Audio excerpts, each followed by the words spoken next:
Hi, welcome. I'm happy to present data from the WSG study group that was presented on Saturday morning in the Clinical Science Symposium at ASCO 2024 by one of our young colleagues, Daniel Harbeck. Here you can see the platform that contains two independent predictive streams.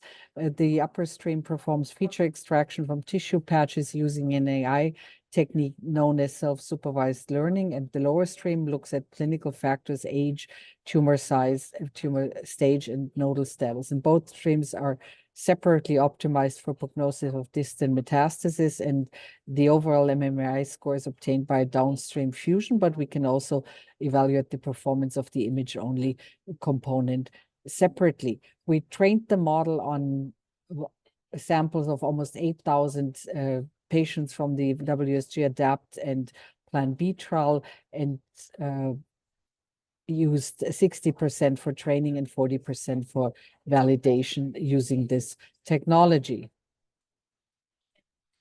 Here you can see that the MMRI breast prognostic model is significantly associated with risk of distant metastasis in the full validation cohort, and across subgroups, you can see the standardized hazard ratios in this forest plot. And for example, what you can see within the nodal subgroup here is that an increase of one standard deviation in the MMRI score has a hazard ratio of about 2.4 for distant metastasis.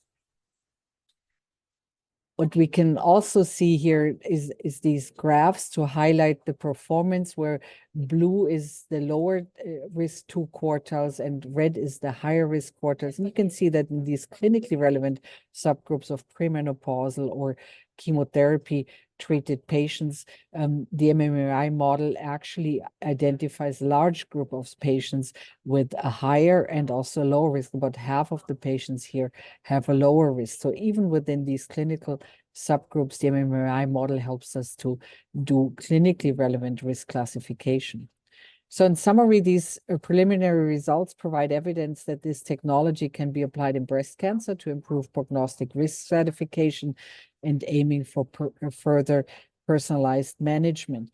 These technologies have advantages regarding scalability, robustness, continuous model improvement, as well as global accessibility. And the interesting thing is that the ability of the image-only MRI models also provide significant prognostic value, for example, within the grade subgroup. So there is some information here that escapes our eyes, and so there is prognostic value even beyond grade. And I think this is also something that we should follow up. So we're on it right now. We're trying to generalize this research grade model into a clinical grade utility model and also enhance its performance according diverse demographic ranges and clinical settings, utilizing large data sets from international collaborative study groups. So I hope you found this interesting, and I think there is a great deal we can learn from these new technologies to further improve our patient management.